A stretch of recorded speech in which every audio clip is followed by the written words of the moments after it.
Berry के पत्तों के बेतहाशा फ़वाइद है, जिससे बहुत अच्छा शैम्पू बनता है, बहुत अच्छा मास्क बनता है। बेर खांसी का इलाज है। विटामिन ए, बी, सी तो है, मगर इसमें फाइबर बहुत है। फाइबर होने की वजह से जो उन्होंने टॉक्सिक अपनी बॉडी में जमा किए हुए होते हैं, कुदरत के ख़जाने से जब वो बेर खाते हैं तो वो फ्लश आउट होना स्टार्ट हो जाता है।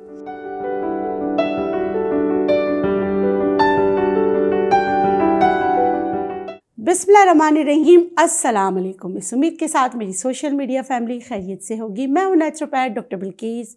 कुदरत के ख़जाने से एक और चीज़ जो मुझे याद है कि मैं हॉस्टल में पढ़ती थी, मोहम्मदी गर्ल्स एकेडमी में, तो हमारे हॉस्टल के बाहर बेर के दरख्त लगे हुए होते थे, ये छोटे वाले। आप यकीन करें, हम जो है ना दीवाने होते थे। जो चीज़ फ़ोन से दूर होती है ना, हर वक्त इंसान उसकी तमन्ना करता है। ये कुदरती है। और हम जो है ना बेरी पे पत्थर मारते थे कि शाख अंदर ले आए, क्या क्या हम हरकतें नहीं करते थे।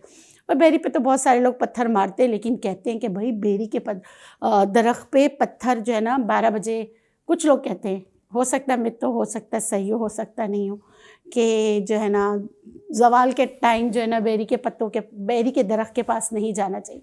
बेरी के पत्तों के बेतहाशा फ़वाइद है, जो मैं आपको बता चुकी हूँ, जिससे बहुत अच्छा शैम्पू बनता है, बहुत अच्छा मास्क बनता है।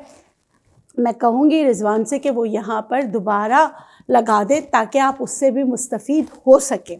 बेरी के बहुत ज़्यादा फ़ायदे हैं, लेकिन क्या आपने सोचा है कि जब सर्दियाँ ख़त्म हो रही होती हैं, जब हम बाहर की तरफ जा रहे होते हैं, तो आपको ठेलों पे जो है ना बेर ही बेर नज़र आते हैं। ठीक है। अच्छा, कुछ लोग कहते हैं कि इसको खाने से खांसी होती। कच्चा बेर खाने से खांसी होगी, बेर के ऊपर पानी पीने से खांसी होगी, वरना बेर खांसी का इलाज है। ठीक है। इसका जो फाइबर है, अगर आपने मीठे बेर खाएं, पानी नहीं पीना इसके ऊपर। बेर जो है, आपने कभी सोचा है कि बाहर से पहले और जब सर्दियां चली जाती तब आती हैं, तो उसमें जो जंक्शन में ना बहुत सारी बीमारियां होती हैं, नज़ला, ज़ुकाम, खांसी, सोजिश, जोड़ों में दर्द, मोटापा, ये सारी चीज़ें हम खुद भी जो है ना सर्दियों में खाते ज़्यादा हैं, खाते और सोते हैं। कुछ लकी लोग ये करते हैं, मैं उनमें से नहीं हूँ। मेरे लिए सर्दी गर्मी ख़ज़ा बाहर एक ही है, सुबह 4 बजे उठना, रात 9 बजे तो मेरी बैटरी बिल्कुल ख़त्म हो जाती है। लेकिन कुछ लकी लोग होते हैं जो सुबह मतलब कि आराम से बिस्तर पर बैठ के खाते रहते हैं, तो ये उनके लिए बहुत फ़ायदेमंद है, क्योंकि विटामिन ए, बी, सी तो है, मगर इसमें फाइबर बहुत है। फाइबर होने की वजह से जो उन्होंने टॉक्सिक अपनी बॉडी में जमा किए हुए होते हैं, कुदरत के ख़जाने से जब वो बेर खाते हैं तो वो फ्लश आउट होना स्टार्ट हो जाता है। इसके अलावा भी कोई भी मौसम का फल ना बेफ़ायदा नहीं है।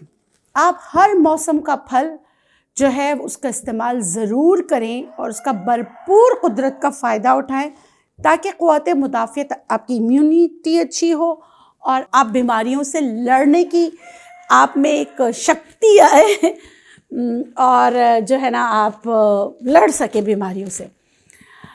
तो अब अगर मैं इफ़ादत की बात करूं, छोटे बेर बड़े बेर, पसंद की बात करूं तो मुझे बड़े बेर बहुत अच्छे लगते हैं। छोटे बेर खाने से कभी कभार मुझे भी ऐसा लगता है कि जैसे गले में लग रहे हैं, लेकिन इसका फाइबर, इसका विटामिन ए, इसका विटामिन बी, विटामिन सी आपके लिए ख़जाना है। सबसे बड़ी बात है कि लो कार्ब्स, सही है, और हाई इन फाइबर, तो इनका इस्तेमाल ज़रूर कीजिए। और ब्यूटी के लिए अगर आप पका हुआ बेर लेके आप इसको जो है ना इसको मैश करके, वैसे मैंने पत्तों से बताया हुआ है, वो यहाँ लग जाएगा, इसको मैश करके आप एज अ मास्क भी लगा सकते हैं।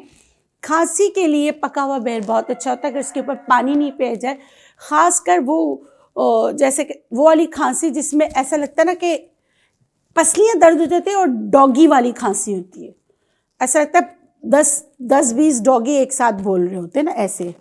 उसका नाम क्या था, मेरे जहन से निकल गया। उसके लिए पका हुआ बेर बहुत अच्छा होता है, अगर इसके ऊपर पानी नहीं पिया जाए।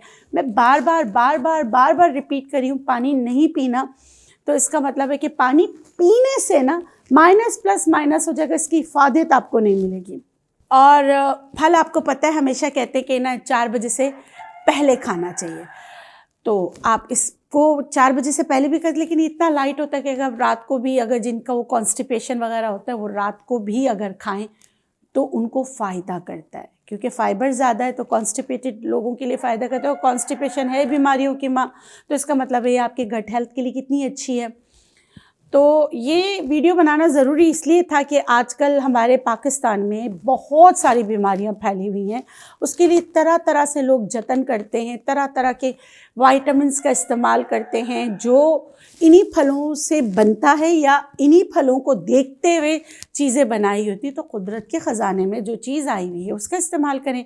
अब आपका सवाल, कुछ सवालात जवाबात हैं कि कितना इस बेर खा सकते हैं, तो ख़ुद ही आपका पेट आपको बता देता है, वरना तो हर चीज़ में कहते हैं कि जो आपके मुट्ठी में आ जाए ना, जो आपकी मुट्ठी में आ जाए। मुट्ठी में 4 बेर आ रहे हैं, हाथ में आप 4 बेर पकड़ रहे हैं तो आप 4 खा लीजिए, 5 खा लीजिए, तो कोई आपको नुकसान नहीं होगा।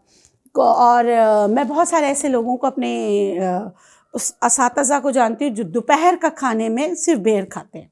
कहते हैं कि जब तक बेर है हम दोपहर के खाने में दोपहर का खाना स्किप करके बेर खाते। तो वो मैंने देखा है कि अगर ये सही पका हुआ अच्छा हो तो तकरीबन आप 10-15 आप खा लेते हो, लेकिन अगेन उसके ऊपर पानी नहीं पीना चाहिए।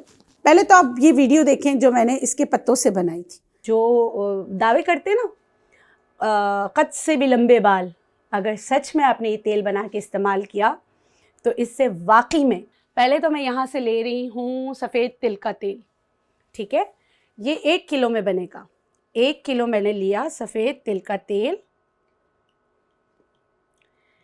देखिए यहाँ पर मैंने रखे हैं नीम के पत्ते। नीम के पत्तों से मैं ले रही हूँ काम सल्फ़र का।